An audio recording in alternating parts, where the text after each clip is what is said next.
जो मुस्कुरा रहा है उसे दर्द ने पाला होगा, जो चल रहा है उसके पाँव में छाला होगा। बिना संघर्ष इंसान चमक नहीं सकता, जिस जो जलेगा उसी दिए में उजाला होगा। इन्हीं सब पंक्तियों के साथ मैं मिस्टर यशवंत सिंह राठौड़ हमारे online platform Shyam coaching classes by Yashwant sir पर आपका स्वागत करता हूं। इसी के साथ सभी मित्रों, विद्यार्थियों एवं साथियों को आज के विशेष दिन मित्रता दिवस की हार्दिक शुभकामनाएं, अभिनंदन। जैसे कि आपको पहले विदित है कि अपन एक क्लास जो पिछली डाल चुके हैं जालोर राजवंश की, उसमें अपन ने पूरा जालोर राजवंश और जालोर के चौहान राजवंश, उसमें महत्वपूर्ण कानरदेव चौहान के बारे में समझा था। और आपको पिछली क्लास में बताया गया था कि अगली क्लास अपन PYQ के लेके आएंगे, लेकिन उससे पहले एक महत्वपूर्ण और जरूरी नोट्स वाली क्लास जालोर राजवंश की महामैराथन क्लास आपके समक्ष लेके आए, तो जरूर आप सपोर्ट करना।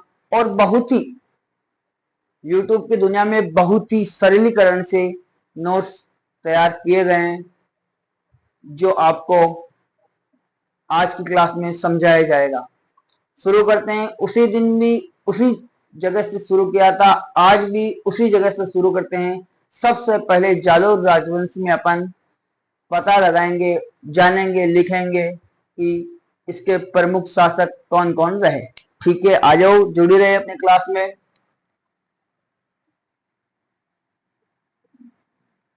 जालोर चौहान राजवंश।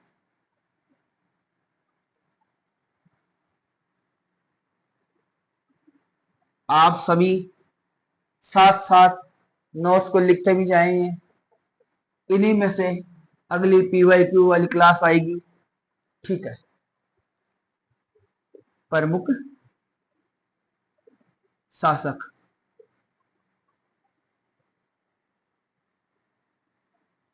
जी विद्यार्थियों, ट्रिक अपनी क्या है आप सब बता दोगे, मुझे पता है, क्योंकि अपन ने जो पहली क्लास समझी थी उसमें ये ट्रिक बताई गई थी। क्या है? किशन, किशन ऊंचा सा कालू, किशन ऊंचा सा कालू है। ठीक है विद्यार्थी, बहुत ही अच्छी ट्रिक अपनी, किशन ऊंचा सा कालू है। इसी ट्रिक के अनुसार अपन, देखो ट्रिक इसलिए होती है कि ताकि अपन आसानी से उस चीज को समझ सकें। तो इसी ट्रिक के अनुसार अपन उस चीज को समझेंगे। जो सात अपने शासक रहे हैं, कहाँ के? जालोर चौहान राजवंश के, उन्हें, है ना, इससे अपन ले लेते हैं कीर्तिपाल। हाँ जी साथियों, कीर्तिपाल। कीर्तिपाल का शासनकाल भी अपन देख लेते हैं। कीर्तिपाल का शासनकाल था 1182 ईस्वी। ठीक है विद्यार्थियों, बढ़ते हैं आगे। किसे आ गया? स से। स से अपन देख लेते हैं समर सिंह। स से कौन सा शासक आ गया? समर सिंह। समर सिंह का शासनकाल देखे तो 1182 ईस्वी। जी साथियों, बिल्कुल 1182 ईस्वी। न से कुछ नहीं, उसे। उदय सिंह, उदय सिंह। जी विद्यार्थी, ये रहने वाला है 1205 ईस्वी। बिल्कुल। चार से ले लेते अपन। चार से क्या आएगा? चाचिक देव।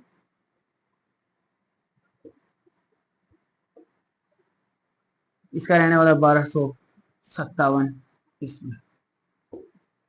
बिल्कुल। सात से अपन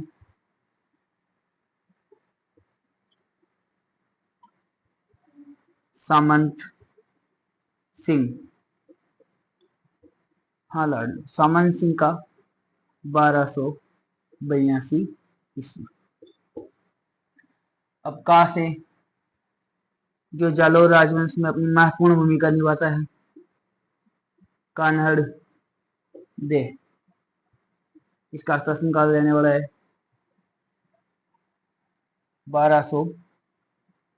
1305 से 1311 ईस्वी। लूसे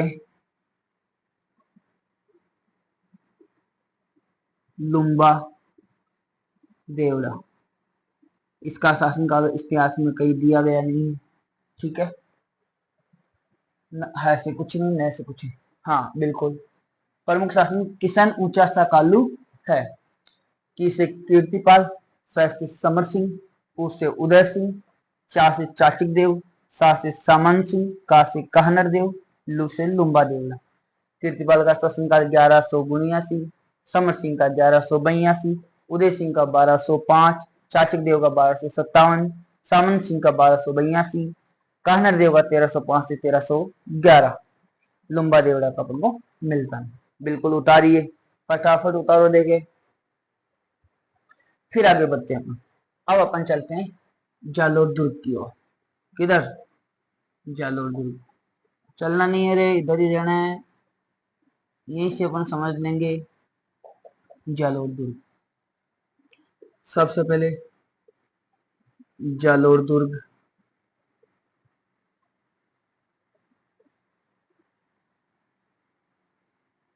कनकाचल व स्वर्णगिरी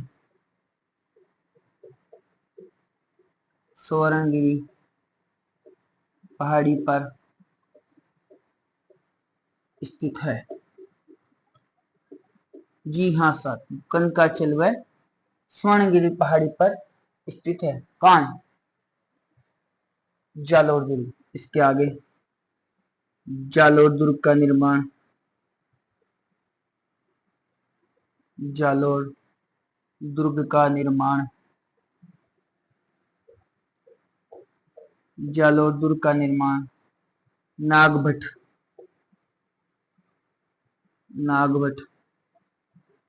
प्रथम ने करवाया। बिल्कुल साथ साथ में याद करते हुए चलना है, नागभट्ट प्रथम ने करवाया।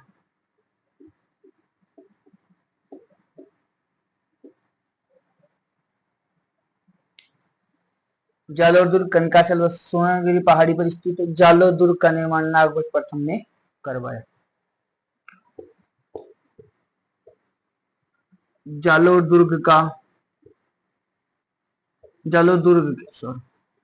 दुर्ग के प्राचीन नाम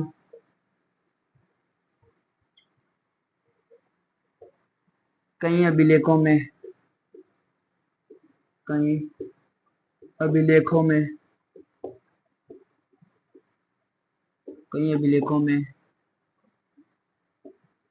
जाबालीपुर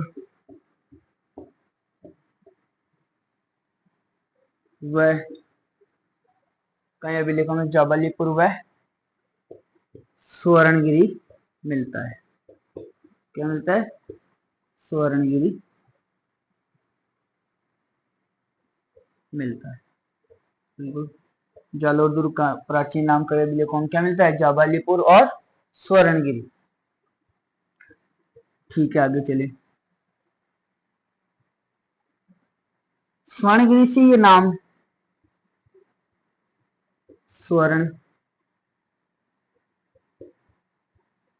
स्वर्णगिरी से यह नाम क्या हो गया? सोनगढ़। गिरी से यह नाम सोनगढ़ हो गया। सोनगढ़ से क्या हो गया ये नाम जालोर दुर्ग का? सोनगढ़। इसी कारण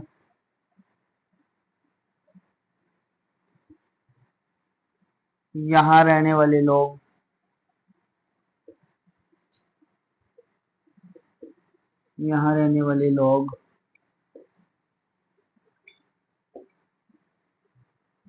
सोनगरा चौहान कहलाए। क्या कहलाए? सोनगरा चौहान। जी साथियों, आपको पूछ ले सोनग्रा चौहान क्यों कहलाए?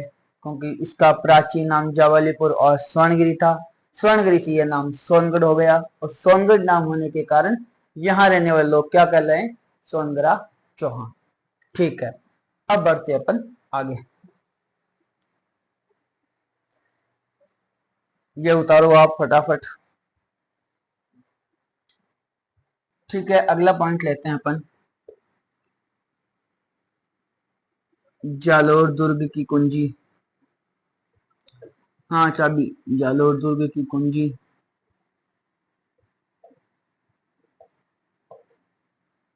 सिवाना, जो वर्तमान में बालोतरा जिले में है। दुर्ग को सिवाना दुर्ग को कहते हैं।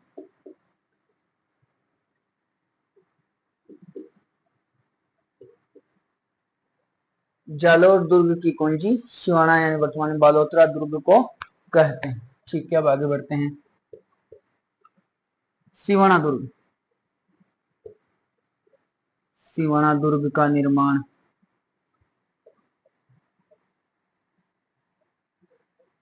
साथ साथ में लिखते भी चलो। सिवाना दुर्ग का निर्माण, साथ में लिखना भी है और याद भी करना है, दोनों काम साथ करते चलेंगे।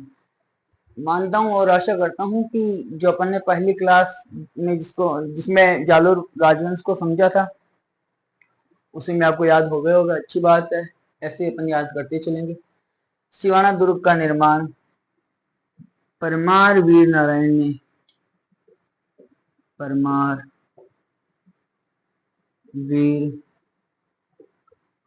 नारायण ने करवाया। किसने करवाया? परमारवीर नारायण। कब करवाया वो भी देख लेते हैं। सिवाना दुर्ग का निर्माण, सिवाना दुर्ग का निर्माण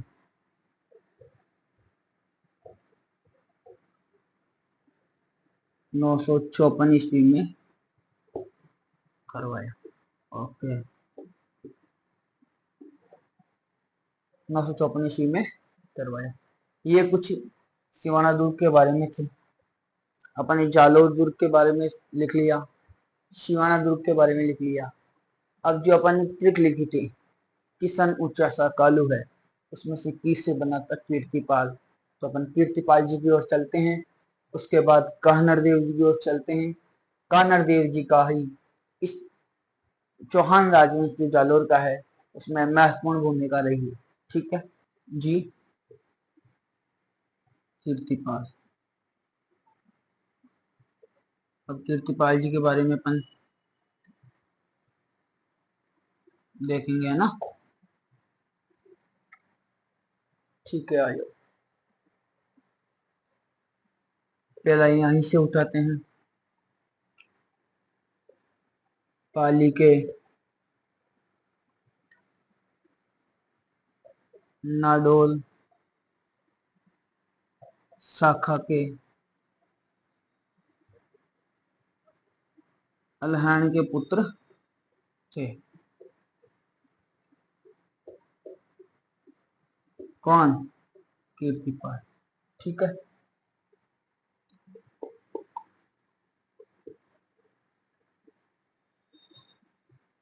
कीर्तिपाल ने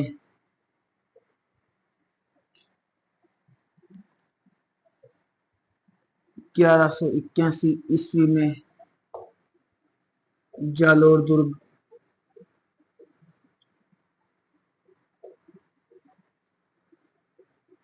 प्रतिहारों से छीन लिया।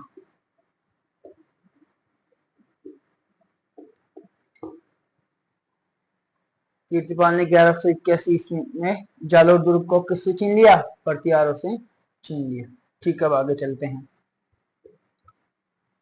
इससे अपन को पता चलता है जालोर दुर्ग चौहान राजवंश से पहले किसके पास था? प्रतिहार राजवंश के पास, है ना? और ये किसके पुत्र थे? पाली के नाडोल शाखा के अलहन के पुत्र थे। कौन? कीर्तिपाल। इनका शासनकाल क्या था? 1179 से 1182 ईस्वी, है ना। 82 में इनके पुत्र समर सिंह आ गए थे। ठीक है।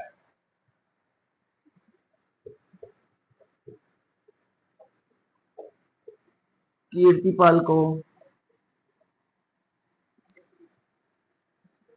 चौहान और जालोर राजवंश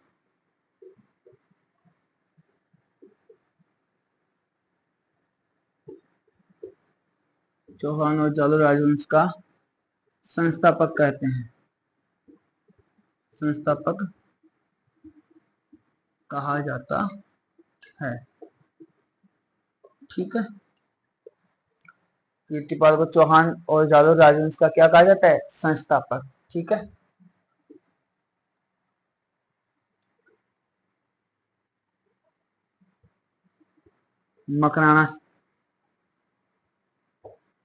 मकराना शिलालेख में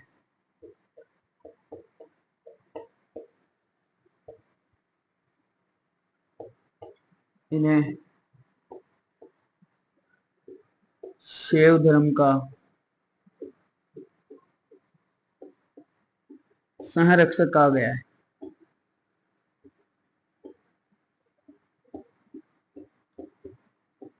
क्या कहा गया है?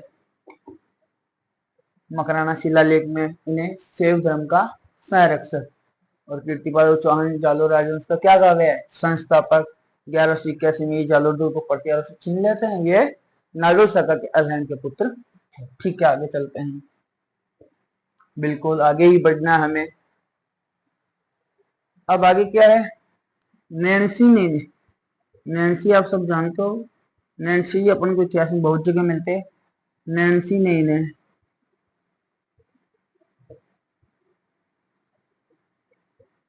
कि तू एक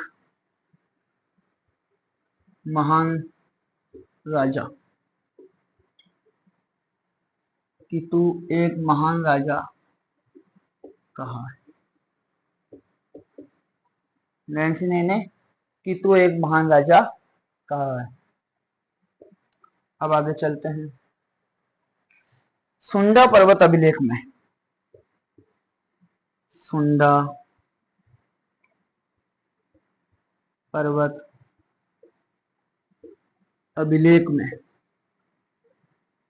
सुंडा पर्वत अभिलेख में इन्हें क्या कहा गया है? राजेश्वर। इन्हें राजेश्वर कहा गया है।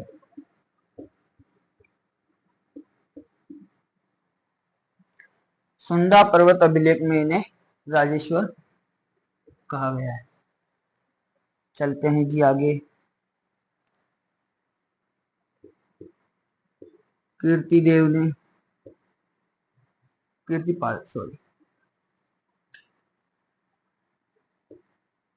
कीर्तिपाल ने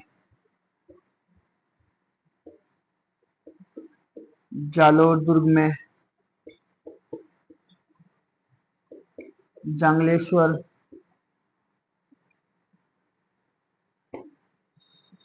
मंदिर का निर्माण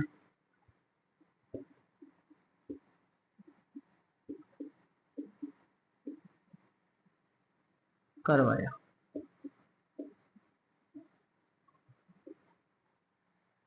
ठीक है, अब आप उतार भी लो। पाली के नाडोर शाखा के अलान के पुत्र थे। कीर्तिपाल ने 1181 ईस्वी में जालोर दुर्ग को प्रतिहार से छीन लिया। कीर्तिपाल को चौहान और जालोर राजवंश का क्या कहा जाता है?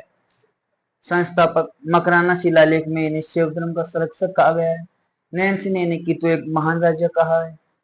सुंडा पर्वत अभिलेख में इन्हें राजेश्वर कहा गया है। और कीर्तिपाल ने जालोर दुर्ग में जांगलेश्वर महादेव का मंदिर का निर्माण करवाया है ना। जांगलेश्वर मंदिर का निर्माण करवाया है। ठीक है, उतारो आप। चलो अगला शासक अपन देखते हैं, समर सिंह। इनका शासन काल रहा है 1182 से 1205 ईस्वी। ठीक, इनका भी थोड़ा बहुत इतिहास में मिलता है। तो कीर्तिपाल के ये पुत्र थे, अपने पढ़ा है कीर्तिपाल। कीर्तिपाल के पुत्र समर सिंह ने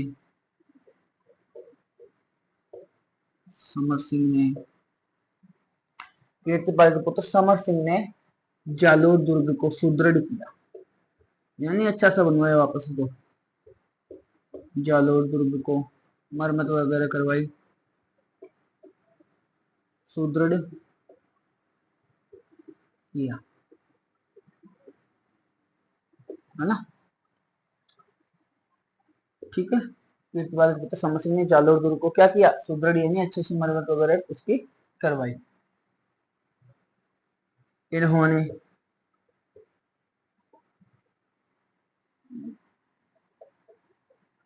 जालोर दुर्ग में शस्त्रागार का निर्माण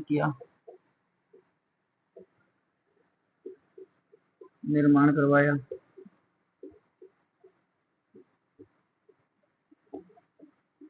ठीक है, अगला पॉइंट अपन चलते हैं। समर सिंह ने, है ना, समर सिंह ने अपनी पुत्री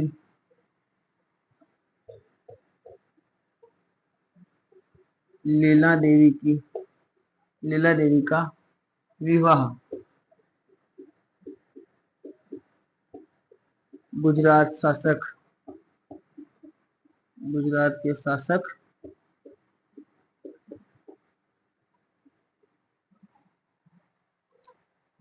शासक भीमदेव द्वितीय,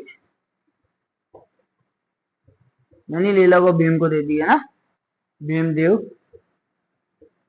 द्वितीय से किया। ठीक है, समर सिंह ने अपनी पुत्री लीला देवी का विवाह गुजरात के शासक किससे किया, भीमदेव द्वितीय से। ठीक है, समर सिंह के गुजरात से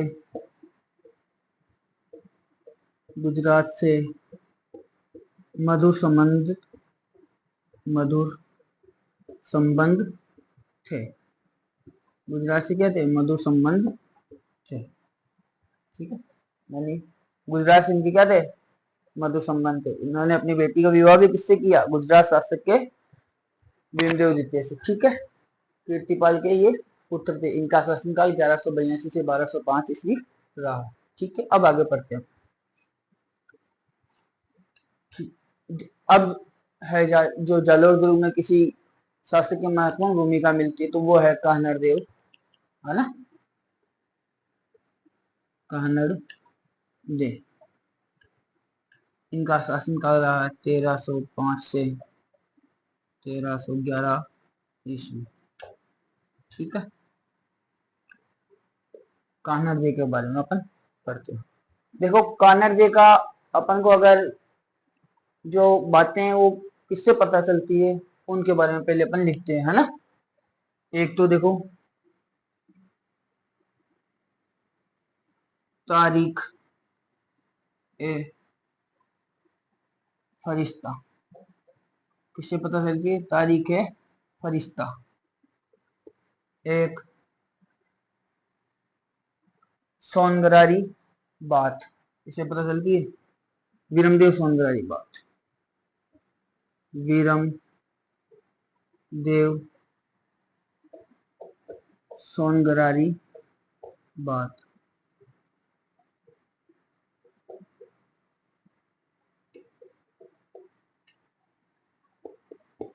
तीसरी है काहनड़ दे प्रबंध, और चौथी है नैनसिरी ख्यात। ठीक है, इन दोनों की रचना किसने की थी, पद्मनाभ ने। इन दोनों की रचना किसने की थी, पद्मनाभ ने। तारीख फरिश्ता, वीरमदेव सोनगरारी बात, कहानर दे प्रबंधन, इन दोनों की रचना पद्मनाभ ने की थी।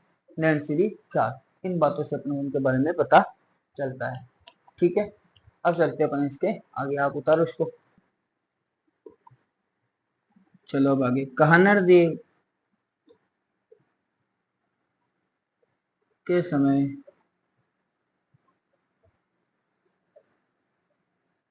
दिल्ली का शासक कौन था? दिल्ली का शासक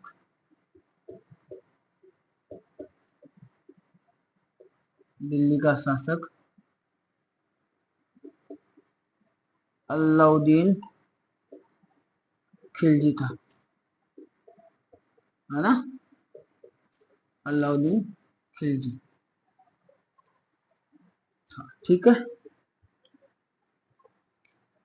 ये अपन ने पहली वाली क्लास में वैसे अच्छे खासा पढ़ लिया था।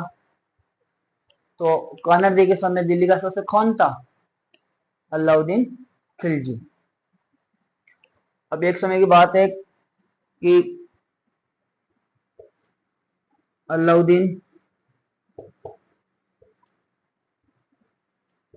गुजरात जाने के लिए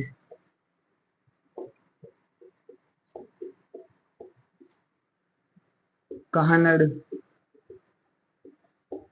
दे से रास्ते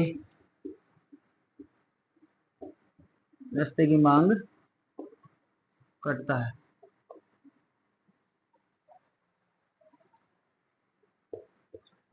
क्या करता है? कान्हा दे से रास्ते की मांग करता है। इसे कहानर दे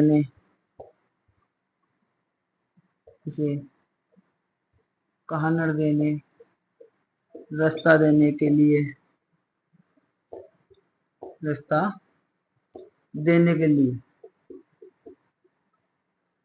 इनकार कर दिया।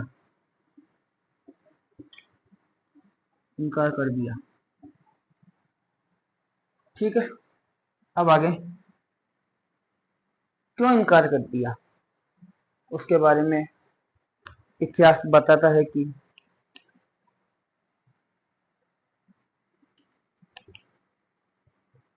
इनकार करने का कारण पहले यही लिख लेते हैं ना, इनकार करने का कारण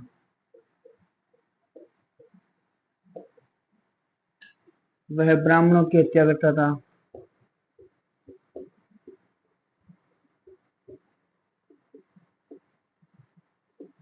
और गायों की हत्या करता था ना, गायों की हत्या,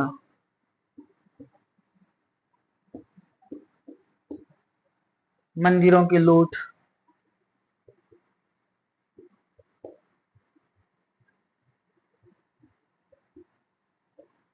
इत्यादि कारण है, ठीक है ना? कि तो आदमी सही नहीं है, ब्राह्मणों की हत्या करता है, मंदिरों को लूटता है, किसी की स्त्रियों के लिए आया था ना पद्मनी के लिए, किसी को स्त्रियों के लिए तो आक्रमण कर देता है, ब्राह्मणों की हत्या करता है, तो आदमी सही नहीं है, तुझे रास्ता नहीं दिया जाएगा। ठीक है, इसके आगे क्या होता है वो अपन देखते हैं। इसने मना कर दिया, खिलजी की सेना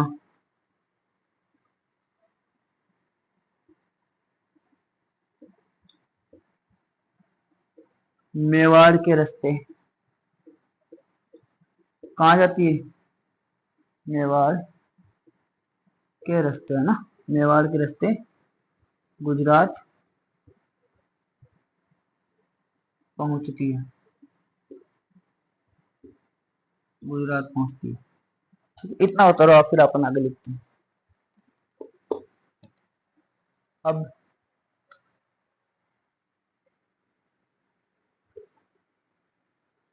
खिलजी की सेना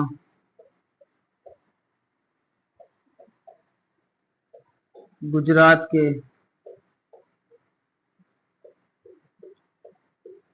सोमनाथ मंदिर को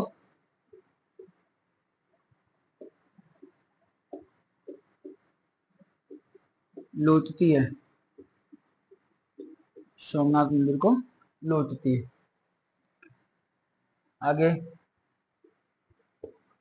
अब सोमनाथ मंदिर लूटने के बाद वह वापस आती है तो गुजरात जालौर में प्रवेश कर जाती है। वापस आते समय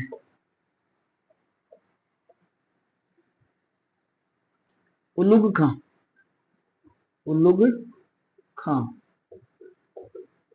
के नेतृत्व में कहाँ प्रवेश कर जाती है?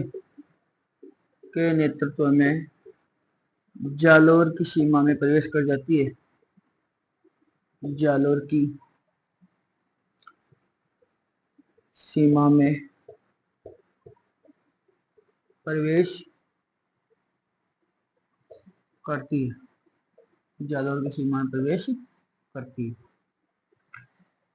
पता चलता है खानार्दियों को, उसने बोला था अरे तुम्हें पहले ही मना किया, तुम फिर आ गए, वापस आ गए, मना करने के बावजूद तो आप आ रहे हो। तो फिर वो अपने दो सेनापति कहानरदे अपने दो सेनापति कहानरदे अपने सेनापति चायपति नहीं सेनापति जेता और देवड़ा को उलुग खां के विरुद्ध भेजता है।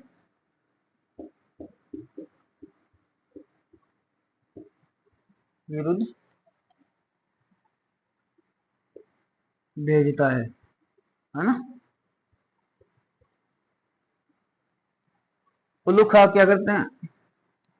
उसमें प्रवेश कर जाते हैं।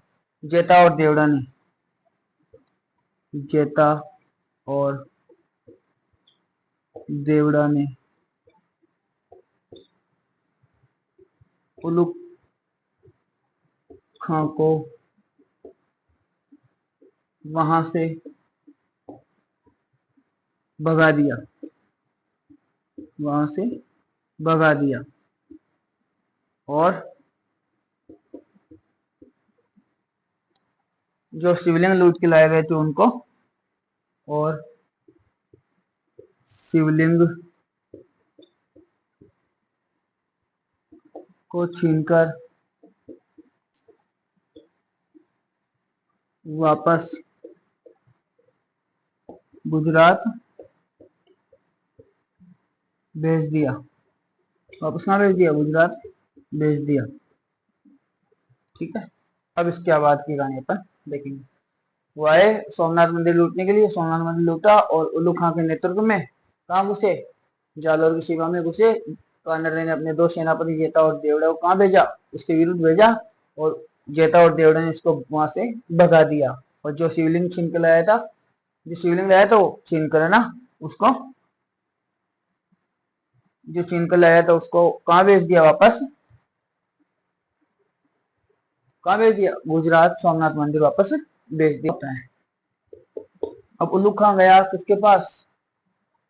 अलाउद्दीन खिलजी के पास, कैसे से मुझे वहां से भगा दिया, अब मैं यहाँ रुकने वाला नहीं हूँ, आप सेना भेजो और कानरदेसी क्या करेंगे? युद्ध करेंगे। तो उसने अलाउद्दीन ने अपना एक सेनापति भेजा। किसे? अलाउद्दीन ने 1305 में अपने सेनापति एन उल मुल्क मुल्तानी एन उल मुल्क मुल्तानी को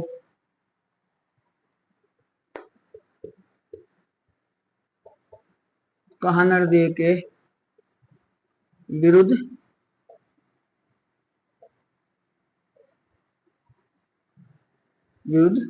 भेजता है। भेजा ना। अब आगे की कहानी अब शुरू होती है कि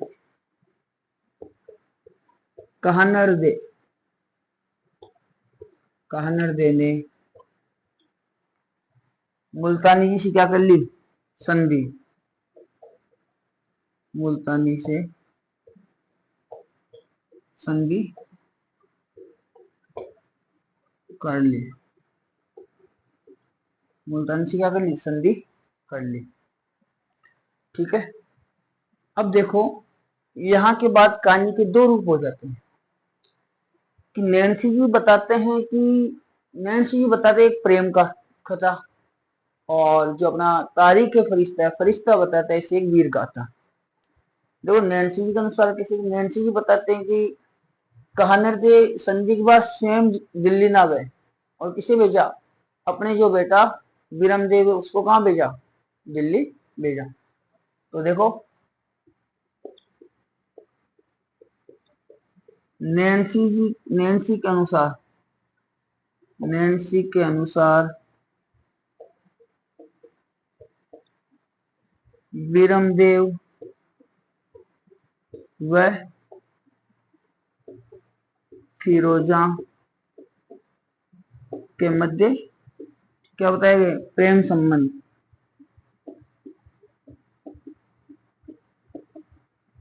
प्रेम संबंध की व्याख्या की गई है, प्रेम संबंध की व्याख्या की गई है। ठीक है, वो कैसे, अब अपन ऊपर इसके बारे में देखते। ठीक है, देखो नैन्सी जी बताते हैं, नैन्सी के अनुसार संधि के बाद, संधि के बाद कहानर दे स्वयं दिल्ली ना जाकर, स्वयं दिल्ली न जाकर, स्वयं दिल्ली ना जाकर अपने पुत्र विरमदेव को भेज देते हैं।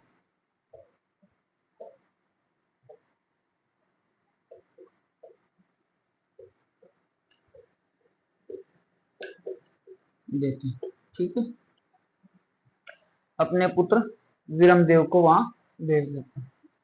और विरमदेव के वहां जाने के बाद फिरोजा, देखो फिरोजा कौन थी,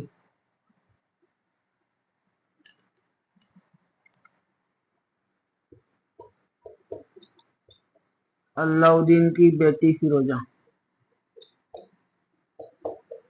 बेटी फिरोजा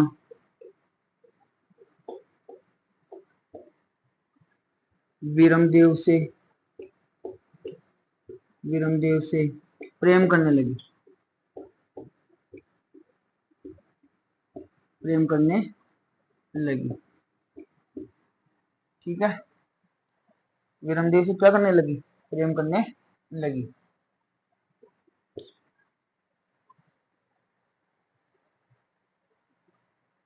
वह फिर प्रेम करने लगी तो वह एक दिन विरमदेव से बोलती है, तो विरमदेव ने फिरोजा को शादी से इनकार कर दिया, है ना, विरमदेव ने, विरमदेव ने फिरोजा को शादी करने से इनकार कर दिया। तो अलाउद्दीन ने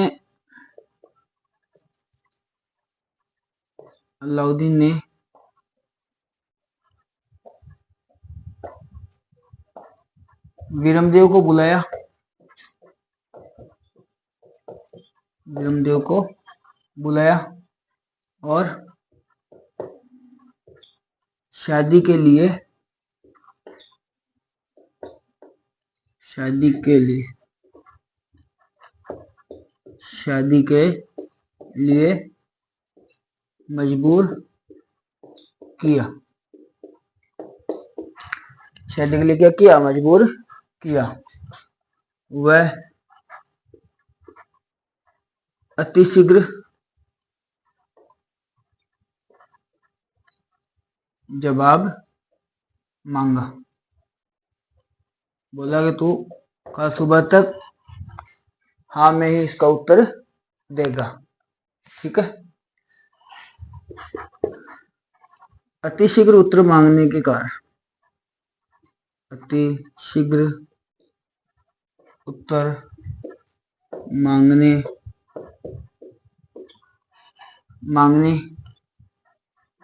के कारण वीरमदेव रातों रात ही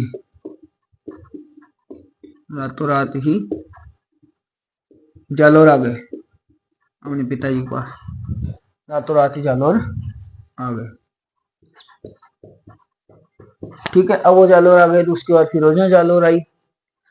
उस यहाँ जालौर आने के बाद फिरोजा अपने पिताजी के पास जाती है सुबह अलाउद्दीन के पास कि वीरमदेव तो यहाँ है ही नहीं।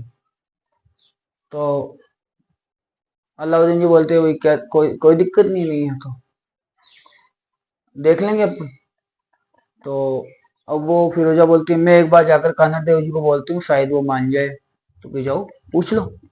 अब बताते हैं कि फिरोजा यहाँ जालौर आती है, कान्हा देव से बात करती है। कान्हा देव जी वीरमदेव को बुलाते हैं लेकिन वीरमदेव फिर मना कर देते हैं।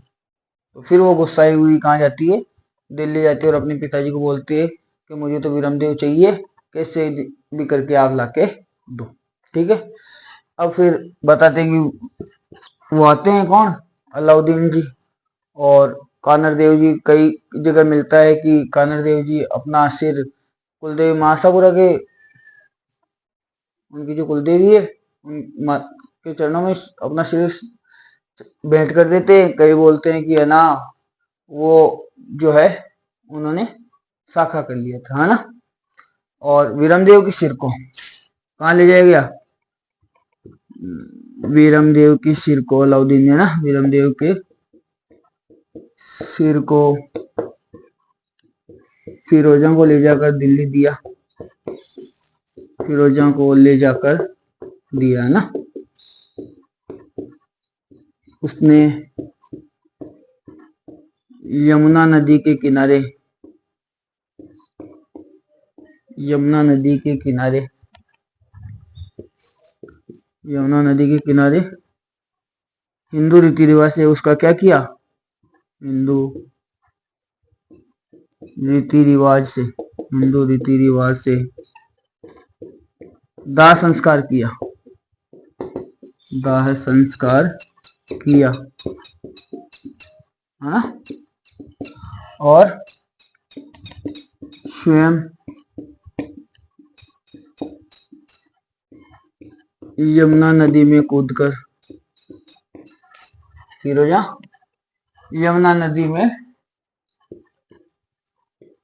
कूदकर अपने प्राण त्याग दिए, अपने प्राण त्याग दिए। ठीक है। यहां तक की ये कहानी हुई। ये किसके अनुसार, नैन्सी जी के अनुसार। अब अपन आगे देखते हैं कि तारीख फरिश्ता, फरिश्ता क्या बताता है ना, उसके बारे में। फरिश्ता जी है ना, इसे एक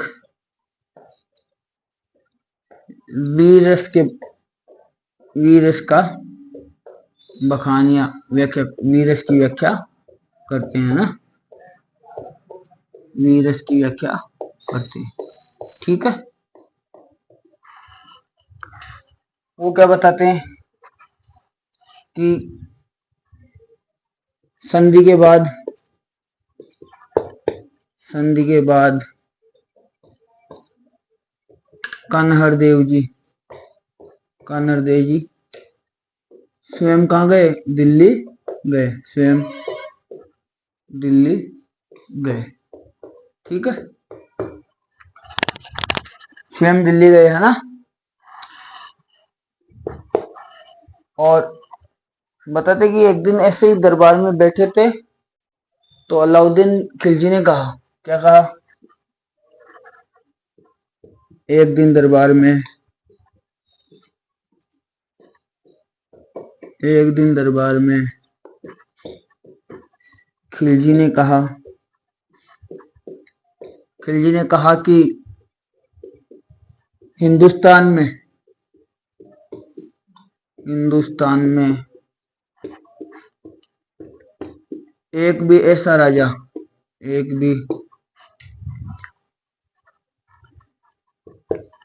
ऐसा राजा नहीं है जो मुझे चुनौती दे सके, कि हिंदुस्तान में एक भी राजा ऐसा नहीं है जो मुझे चुनौती दे सके, है ना।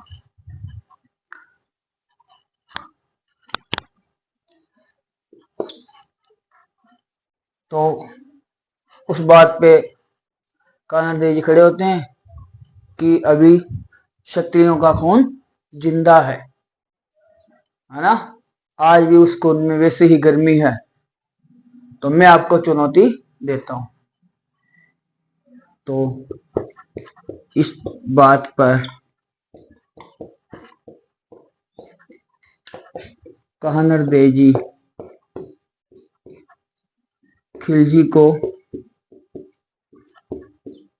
चुनौती देकर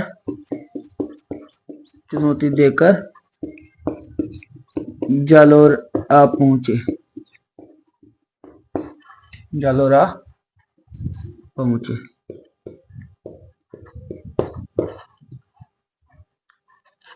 कि आप आ जाना जालोर। तो अलाउद्दीन पूछता है कि भाई बता के तो जा कहाँ आना है। तो वो बोल के आता है कि आ जाना वहाँ जालोर, सुगड़ी नदी के किनारे है। तो देखो एक प्रश्न और बन गया यहाँ से, जालोर किस नदी के किनारे? जालोर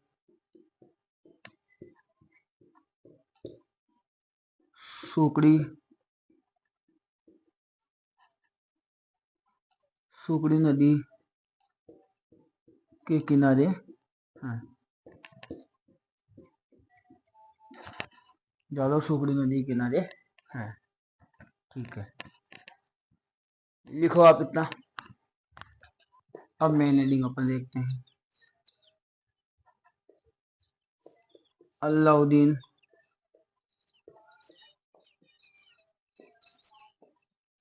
खिलजी का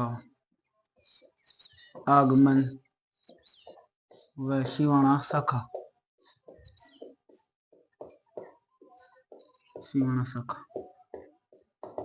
ठीक है। अरे वो खिलजी बोलते हैं कि भाई अब चलना है, चुनौती देके गया है कानर देव, तो अपन में से कमाल का आदमी कौन है? तो अपन में से कमाल का आदमी कमालुद्दीन है।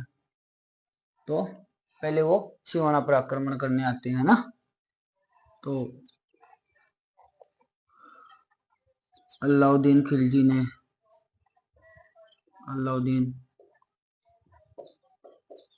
ने सर्वप्रथम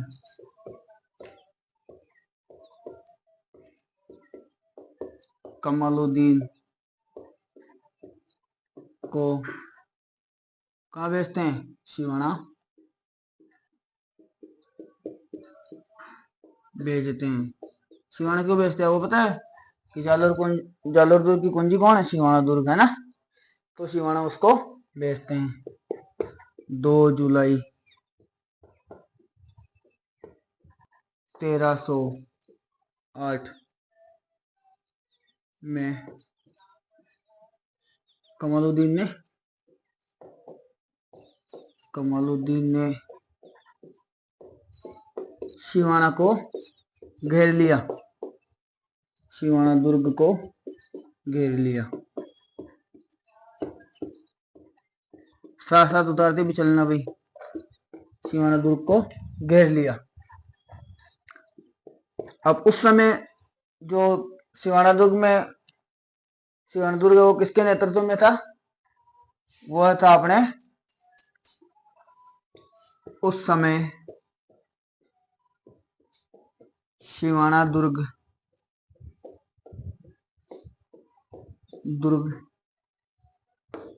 किसके पास था?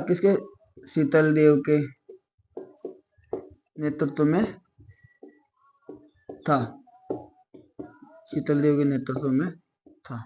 ठीक है, अब देखो वहां आते हैं तो अब इन जो सिवानादुर्ग वाले थे इनमें एक आदमी बहुत गड़बड़ निकल गया है, उसने ही पूरा मामला बिगाड़ा था। इसका एक सेनापति था शीतल देव का, है ना, शीतल देव का सेनापति, शीतल देव का सेनापति भावले, पढ़ गए अपन पिछली क्लास में, बावले, बावला था ही है ना, बावले किसकी ओर मिल गया, कमालुद्दीन की ओर, कमालुद्दीन की ओर मिल गया।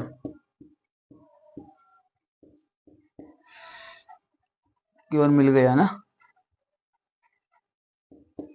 मिल गया। तो इसने सिवाना दुर्ग में स्थित, सिवाना दुर्ग में स्थित मामा देव कुंड में, कौन सा कुंड, मामा देव कुंड में, जो एक सिवाना दुर्ग में पानी का स्रोत था, मामा देव कुंड में गोरक्त मिला देता है, गोरक्त मिला देता है, गोरक्त मिला देता है कि भाई अंदर जो दुर्ग में रहने वाले लोग हैं मामा देव कुंड से पानी पीते थे, अब वो पानी का उनके लिए कोई स्रोत नहीं बचेगा तो वह बाहर आएंगे। ऐसे करके बाहर आए, लास्ट में उनके पास यही बचा। तो 1308 ईस्वी में शीतल देव के नेतृत्व में, शीतल देव के नेतृत्व में केसरिया व मेणा दे के नेतृत्व में, मेणा दे के नेतृत्व में जौहर हुआ, मेणा दे के नेतृत्व में क्या हुआ, जौहर। ठीक है, अब आगे चलते हैं। ऐसे करके 1308 ईस्वी में शीतल देव के नेतृत्व में केसरिया और मेणा दे के नेतृत्व में जौहर हुआ। तो 1308 में सिवाना का साका संपन्न हुआ। अब सेना चलती है जालोर की ओर, अपन भी चलते हैं जालोर की। अब है जालोर का साका।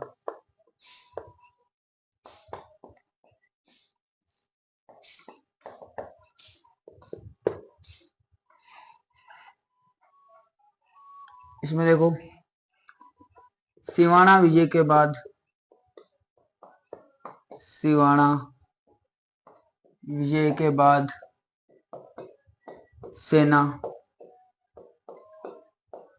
सेना ने मारवाड़ को उजाड़ा, मारवाड़ को उजाड़ा,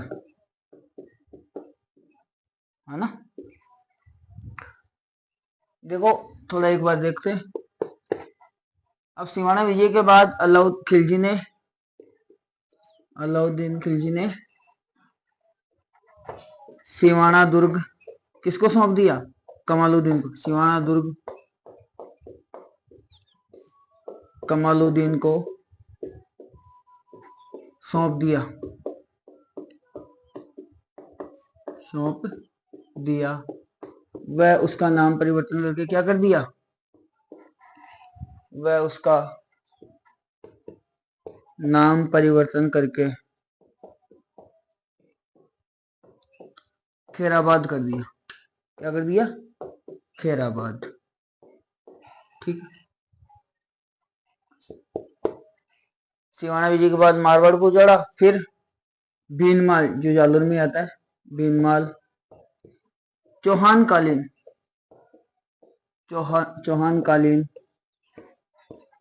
विद्या का केंद्र था, चौहानकालीन विद्या का केंद्र था।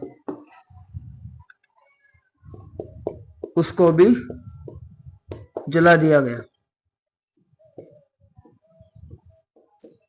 उसको भी जला दिया गया। अब सेना प्रस्थान करती है जालोर दुर्ग की ओर। इस समय जालोर आक्रमण के समय जो अलाउद्दीन खिलजी की सेना है उसका नेतृत्व कौन कर रहे थे? मालिक नाइब। जालोर आक्रमण के समय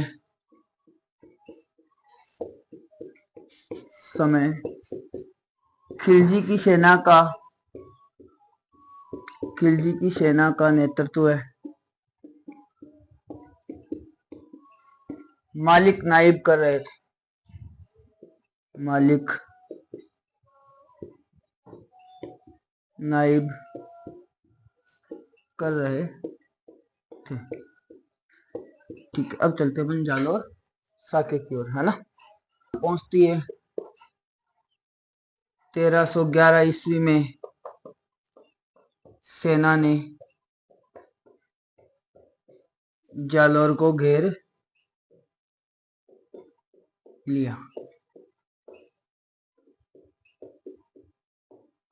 अरे जैसे बावले था जिसने सिवाना दुर्ग में सेनापति था बावले, वो किसकी ओर मिल गया था? कमालुद्दीन की ओर। वैसे ही यहाँ भी एक है जिसका नाम है दहिया बिका, कानरदे का सेनापति। कानरदे का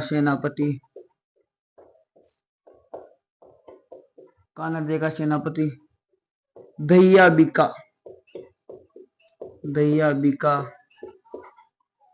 खिलजी की ओर मिल गया। खिलजी की ओर मिल गया, है ना। तो इस बात से नाराज होकर दहिया बिका की पत्नी दहिया बिका की क्या कर देती है? हत्या कर देती है। दहिया बिका की पत्नी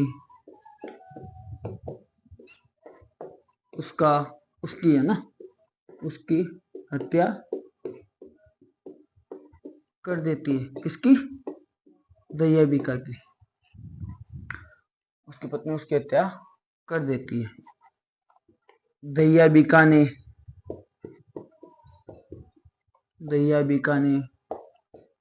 खिलजी की सेना को गुप्त सुरंग का रास्ता बता दिया।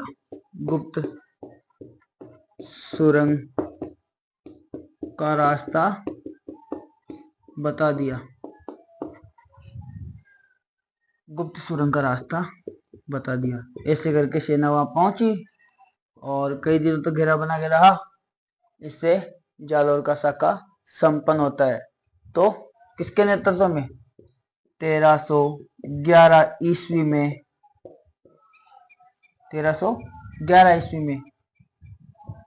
कान्हरदे चौहान के नेतृत्व में केसरिया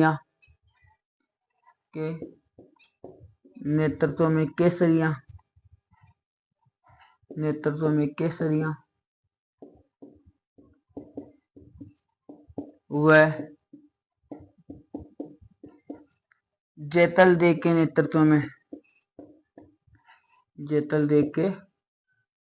नेतृत्व में जौहर होता है। जौहर होता है।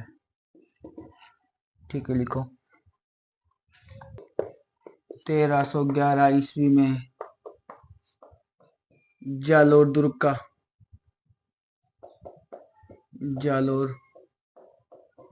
का साका संपन्न होता है।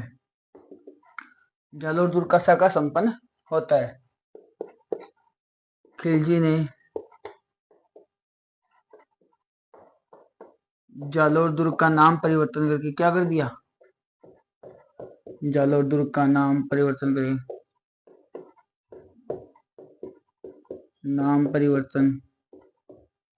करके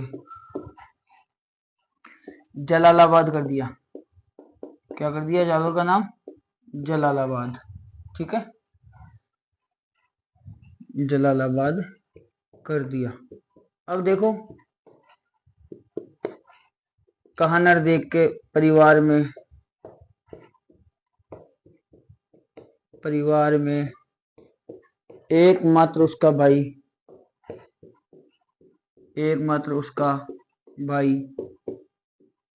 मालदेव बचता है। मालदेव बचता है।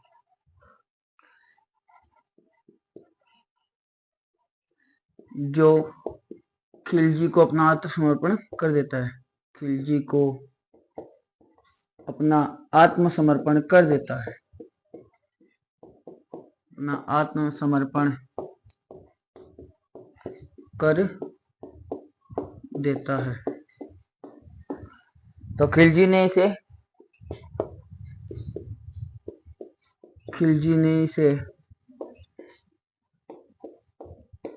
चित्तौड़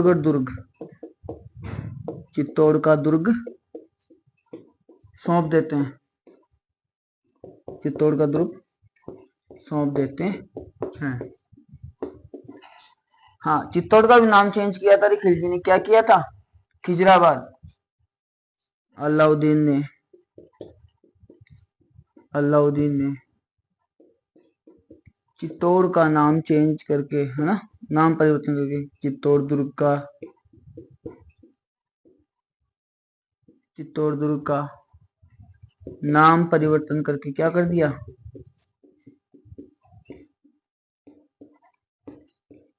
अपने बेटे के नाम पर, है ना, खिजर खां के नाम पर क्या कर दिया? खिजराबाद कर दिया। ठीक है, इतना उतारो। थोड़ा बहुत और है वो लिखते हैं अपन ऊपर।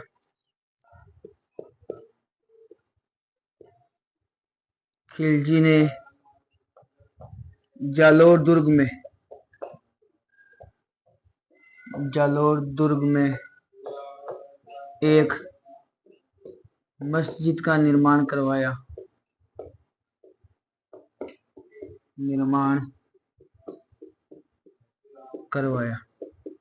है ना, एक मस्जिद का निर्माण करवाया। उस पर एक तोप रखवाई। उस पर क्या रखवाई? एक तोप रखवाई। इसलिए इसका नाम तोप मस्जिद कर दिया। इसका नाम तोप